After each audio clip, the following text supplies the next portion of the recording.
What's up, cereal heads? Today I'm going to do something a little different. A few people requested that I make a video of my top 10 cereals of all time. Now I find this idea much more stressful than you probably imagine. How do you pick 10 cereals and rank them? There's so many that it's inevitable that you're going to forget some or leave some out. It would be just as hard for me to pick my top 10 favorite comics of all time, or favorite albums of all time, or Broadway musicals.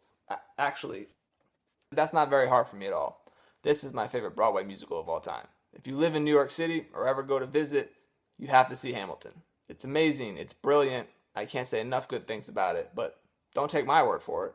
Tariq, you saw it too, right? Quest, you saw it? Yeah. What? How amazing is this play? It's life-changing. It's life-changing. It's life-changing. But when it comes to picking my favorite cereals, it's really hard. Not just because there are so many, but because my palate changes on a day-to-day basis. Anyway, all that's to say that this list, this ranking, is always in flux and always changing. So the cereals that make up my top 10 today might not be the same cereals that make up my top 10 next year, or even a month from now, or a week, or tomorrow. But I said I'd do a top 10 cereal list, so here it goes.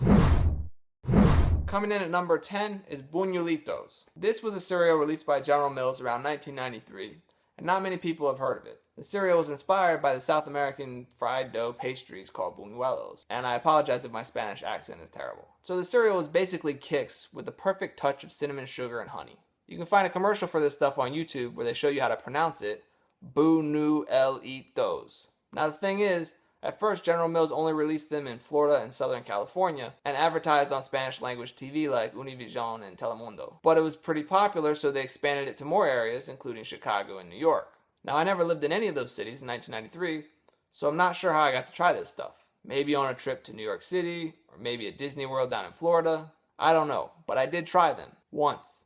And maybe that's the allure. It's been stuck in my mind all these years because I've never got to taste it again. Whatever the case may be, Buñuelitos is my number 10 favorite cereal of all time. Coming in at number 9, Rainbow Bright cereal. This cereal was released by Ralston in 1985. Now, I was never really into Rainbow Bright as a kid because it was mostly marketed to girls, but I was all over this cereal.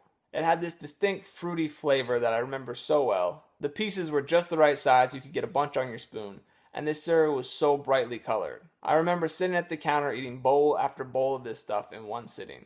In 1985, we always had a box of this stuff in our pantry.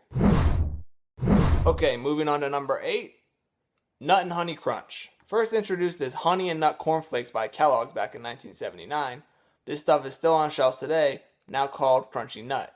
And I think that's what it's been called in the UK for quite some time. But I really got into this stuff in the 80s, when the ad campaign featured the whole, "What you eatin'? Nut and honey." The cereal is fairly simple, just cornflakes covered in a sweet honey coating and sprinkled with some nuts. But it's a great combination. I still eat Crunchy Nut all the time today. I just stare at this box while I'm eating it so I can pretend like it's the 80s still. Next up at number 7, S'mores Crunch. Would you look at that stuff? How amazing is that?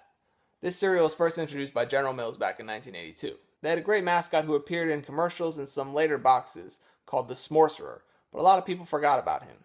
The cereal was golden grams covered in cocoa powder, but then the marshmallows were different than normal Marbits you get in cereal. These were more like the kind you find in hot cocoa. The combination tasted just like s'mores. And I'm not a huge chocolate cereal fan, as this top 10 list will show you, but I love this stuff so much. And there hasn't been another s'mores cereal since this that's been as good. Number 6 on my list, Cinnamon Life. Now, Life cereal was introduced by Quaker back in 1961, but Cinnamon Life wouldn't hit shelves until 1978. And back then it came in a brown box, which is what I remember eating growing up. But today, even though the box isn't as cool, the cereal is still amazing. Far better than the original Life, this multigrain cereal has the perfect level of cinnamon and sweetness. You can even see some of the sugar crystals sprinkled on the cereal. No wonder Mikey likes this stuff. Who doesn't?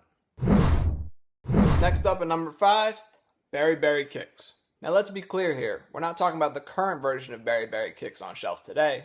This current version on shelves is just a sweetened version of Kix, and it would never make my top 10 cereals. It pales in comparison to the version that General Mills released back in 1992.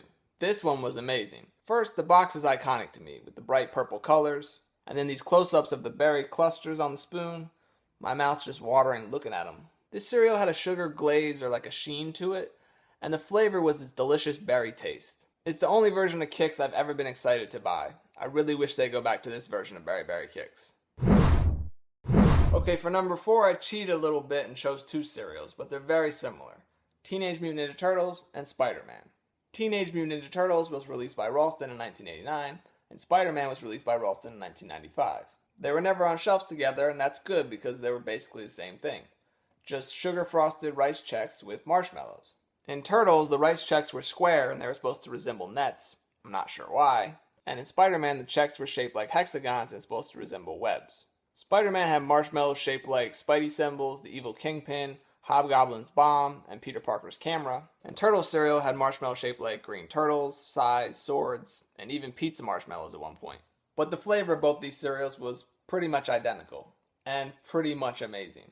It's such a simple concept, but nobody's really recreated it since these cereals came out back in the day.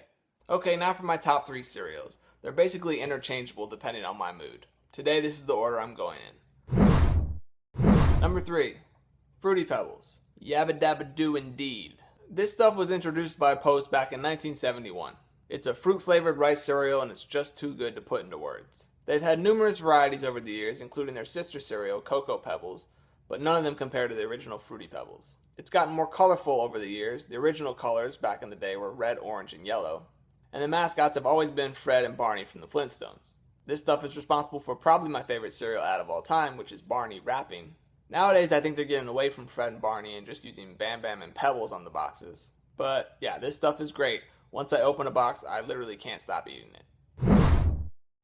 You can see I have a couple of cinnamon flavored cereals on this list, but none compare to the king of cinnamon sugar flavored cereal, coming in at number 2, Cinnamon Toast Crunch. This stuff was introduced by General Mills back in 1984 when I was only 4 years old. I took to this stuff right from the get-go. Originally they had 3 bakers promoting this stuff, but then they dropped 2 of them and it just became Wendell for a while. Nowadays they use these crazy squares to market the cereal. I'm not a huge fan of that ad campaign, but the cereal is still amazing. They've added some swirls to the squares over the years, but the taste is still the same, still that delicious cinnamon sugar crunchiness. This stuff is so addicting and it transforms your milk to this wonderful concoction that I can drink all by itself. Depending on my mood, this stuff might actually be my favorite cereal of all time. But today, that number 1 spot goes to the Captain. Yes, as you all know, I'm a huge fan of Captain Crunch. Introduced by Quaker back in 1963, this stuff is one of the top selling cereals in the country. Now I was going to cheat for this top spot and say that Triple Crunch was my favorite because they had 3 different varieties in there, but that's not fair, I have to pick one.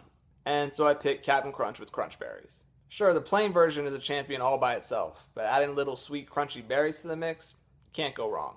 And yes, even though this stuff may shred the roof of your mouth, the pain is worth it. Now as you can see, originally they only had red Crunch Berries, but over the years they've added more colors to their Crunch Berries, and I'm glad they did. I like the variety of colors. My mom tells me she used to eat bowls of Captain Crunch before her track meets when she was younger, so I think she passed the addiction on to me. It was in my blood, destined to love Captain Crunch. And as I've shown before, I'm a bit obsessed, even going so far as to get custom Captain Crunch shoes made. Okay, so that's my favorite top 10 cereals of all time, as of today. What about you? What are your favorites? Thanks for watching. Until next time, stay crunchy. It's gotta be the shoes.